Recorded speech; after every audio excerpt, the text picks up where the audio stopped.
Hello everybody and welcome back to the Portland Pickles pregame show. We're going to call this the Ice Bags with Mags edition, brought to you by Coin 6.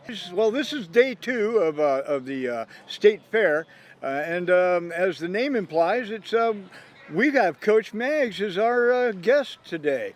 So Mike on my right, Coach Mags on my left. Let's go. Welcome in, Mags. Good to have you back on the pregame show. It's been over a year, right? Yeah, it's been a while. Yeah. More than a hot minute, that's for sure. A lot to catch up on real quick. First, congrats on being named the manager for the West Coast League All-Star South Division. You don't do it without players. I mean, you're only there because your players played well and won a championship. So it's a great honor, but it's because of those guys and the players and the coaches, right? Well, and I heard you get to take some of them with you too. Yeah, we get to take my whole staff with us. The guys that were here with us last year will go, and that's exciting for them and exciting for the players that made the All-Star team this year too. Absolutely. Since it's been a while, congrats on the season so far and winning the first half. Already guaranteed a spot in the playoffs. It's only the second time that's happened in the organization's history, so congratulations. Yeah, I think it was 2017 was the last year that we did that, our first year in the WCL. I think we wrapped it up early, but not as early as this, right? Right. No, this was nuts. Yeah, this time somebody said it was like if it were a Major League Baseball season, we would have wrapped up and clinched the division with 42 games remaining in the regular season. So, but that's analytics, and I don't know how right it is, how wrong it is. It just sounds good. That's fair, but it's still a super impressive start. And given the impressive start of the team, unsurprising, 7 of your players named to the All-Star team. You've had a record-setting win streak to start the season, and the team is first in the West Coast League in too many categories to list right here. So nice start. Yeah, it's a good start for us, man. And you know that start, the green jerseys were hot. You know, people are watching us closely. The last 10 games of the regular season last year, the championship year, we wore the green. Yep. And we won 10. So we didn't wear them in the preseason. We opened up with them because they were on a streak, and then they won 11. Then we lost, and we went to the blue, and I think we won like 7 or 8 again. Right. And then we lost. And right now we are in my least favorite uniform, the blue pants and the mint green top, which everybody loves, but is hot as heck. It's won 2 games in a row, so we'll stay in it for a while. Everybody does love those. We get comments every night about those. We don't. I would love to wear the whites, but the whites don't win. That white uniform is 0 for 2 or 0 for 3. Yeah. So it's cursed this season. Yeah, I'm not wearing it. All right. Well, I don't blame you. Well, this team's proficiencies helped lead them to a 6-3 win over the Raptors last night. All-star Zachary Fetchel goes 5 strong, yielding only 1 hit and allowing only 1 run in the start. Another great start from him. Yeah, and I think he was exceptionally sharp. I think he was really trying to just end it with a bang, right? They got shut down by Rice, which he should have done. It's a chance to be a weekend starter for him. But what he did is what all All-Stars do and all great competitors do. He made big pitches when he needed to make big pitches. And then we played solid defense behind him. So. Well, and he learned to work within the strike zone he was given last night, because early on, he really wanted that upper outside corner, and he went to it a few times, and he wasn't getting it, and so he changed his locations a bit, and it seemed to work out for him over the long haul. Yeah, the zone was a little. Well, it was a good zone. I'm not going to get fined. He did a good job behind the plate. At least that pitch was called consistently. After he got pulled, Golden, Snow, and Umlant kept Ridgefield mostly in check, and then Carter Spites comes in to close it out for you again. I think Carter Spites might be, I don't know who they're going to replace Fetch with in the All-Star game, but my recommendation was Carter Spites. Look at his stats. He's closed. I think that's his 3rd or 4th save. He hasn't given up an earned run yet, or a run at all, and a knock on wood. And he's 90 to 94 with a slide piece, and he's going to touch 95. He works quick. He commands a strike zone. And everything he throws has downward movement. Right. Yeah, it's good run on that arm. Got a great arm too, yeah. Tonight you got another All-Star on the hill to start, Dylan Smith. In 5 games, a 2-0 record, 1.68 ERA, and 21 1/3 innings, 19 strikeouts, and only 5 walks so far. It's going to command the strike zone. You won't see him for very long. You're probably going to see him between 30 and 50 pitches. I'm thinking more like 40. We'll go to the bullpen. Still try to win the game, but we're going to keep him fresh down the stretch. We're doing a lot of different things right now. You're going to see a lot of different guys in the lineup. We're trying to keep guys off their feet, and we're still trying to be competitive, and because we understand that we can help control the pennant race in the second half. There's something to say for respecting the game and respecting all your opponents, and not just going out and not playing the games because they don't matter anymore. It's like the lights are on, right? People have paid to come in, the scoreboard's on. We're going to play hard and we're going to try to be successful. It's like somebody asked, what do you think about the All-Star game? The scoreboard's going to be on in the All-Star game, right? Right. Yeah, so I'm not going down there to get a kicked. No, looking for a W, I would imagine. Nobody wants to go down and lose. If they're going to turn the scoreboard off, then hell, let's pretend like it's a Pickles All-Star game, right? Right. Yeah.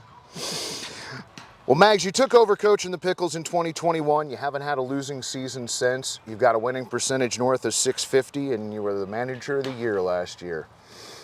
Congratulations on all of that. Oh, it's good. It's a good run. Good run. Absolutely.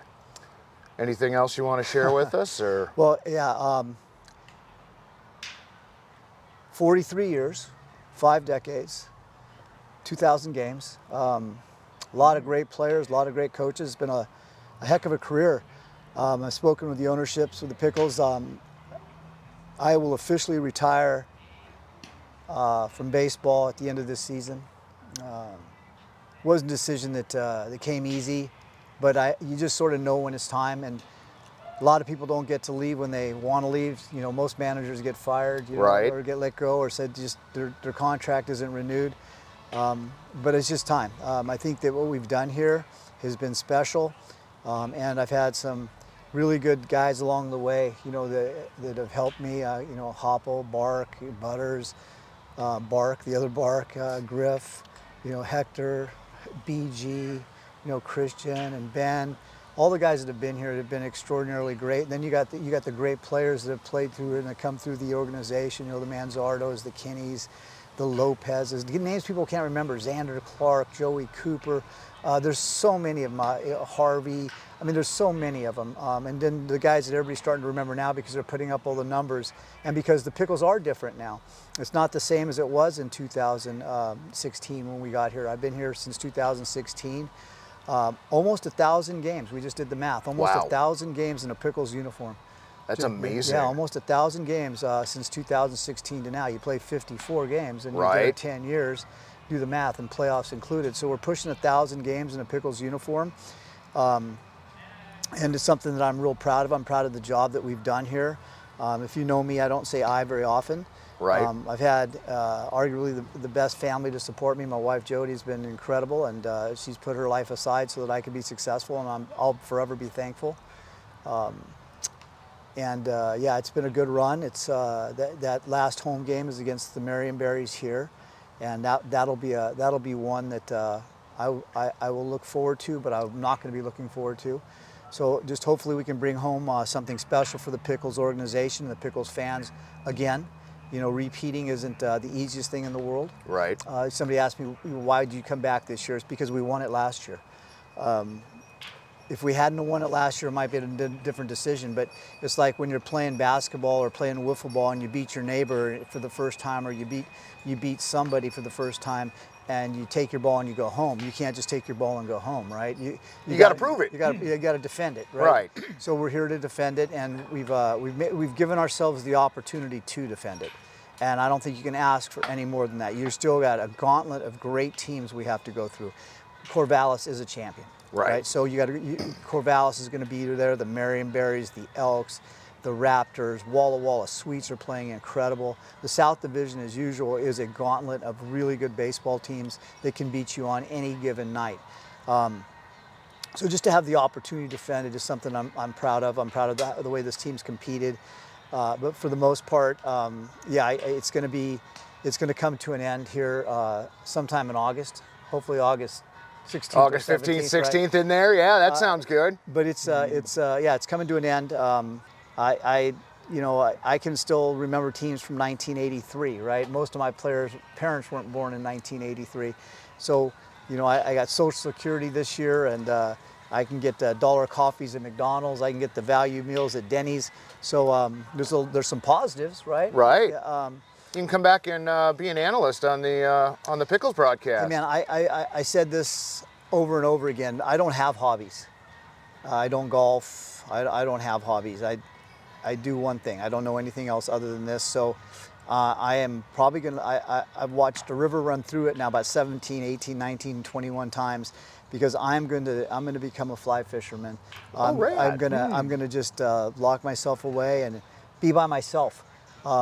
you know, just like anything else, you spend your life in front of people and dealing with people all the time. And I love people, but right now I just feel like I just want to be alone, you know, and do my deal and just be and just maybe reminisce now and then. But yeah, but taking off the Pickle uniform for the last time, putting number 27 on, which is significant for other reasons other than the Pickles uniform. That's Grant Fisher's number.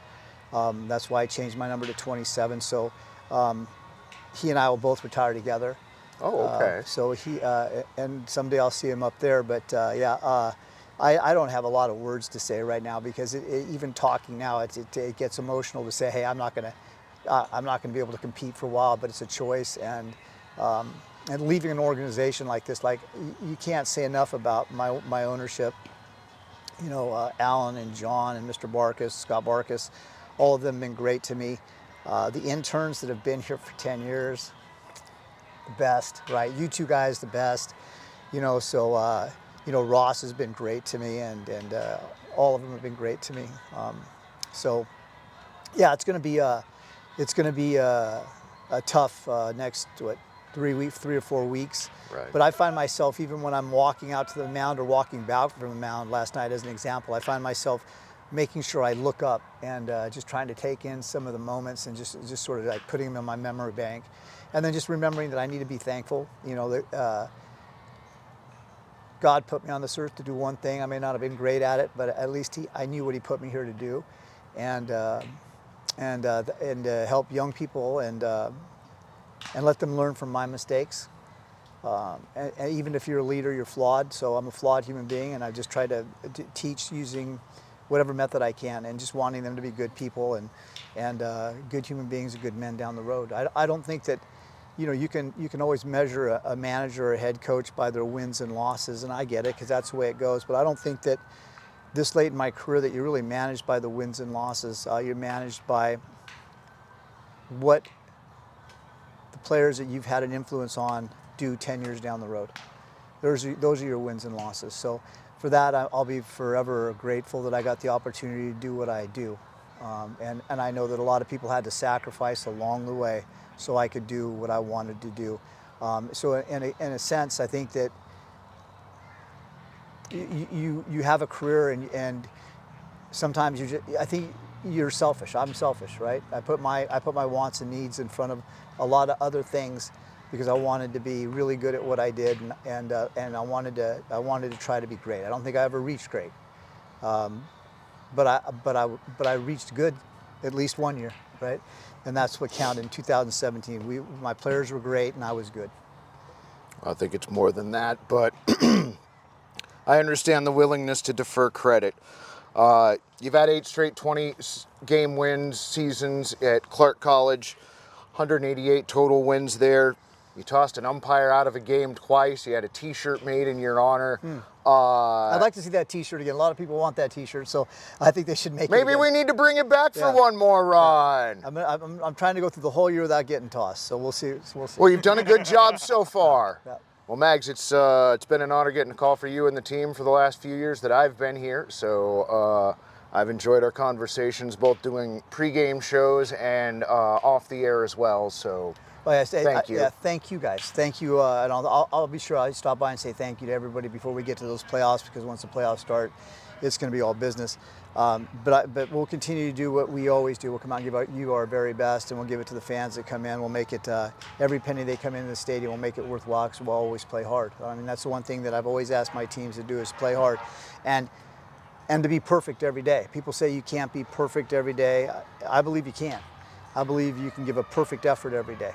So we come in and try to give a perfect effort every day and make ourselves better every single day. So we'll continue to do that. And I think the Pickles have a great organization, and the groundwork's there. We're leaving the house with good bones, right? Right. There's great bones here.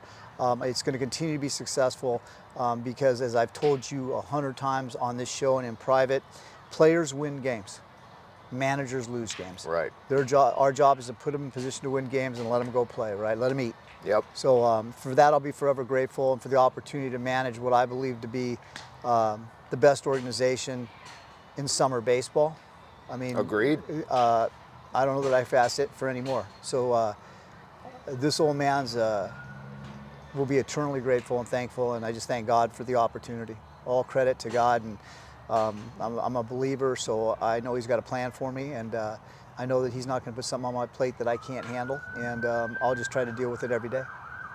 Well, appreciate you and love you lots. Love you too, guys. Love you too. Do you have anything you wanted to add, friend? Yes. Yeah? Yeah. All right. Go Pickles! We'll be back in a moment.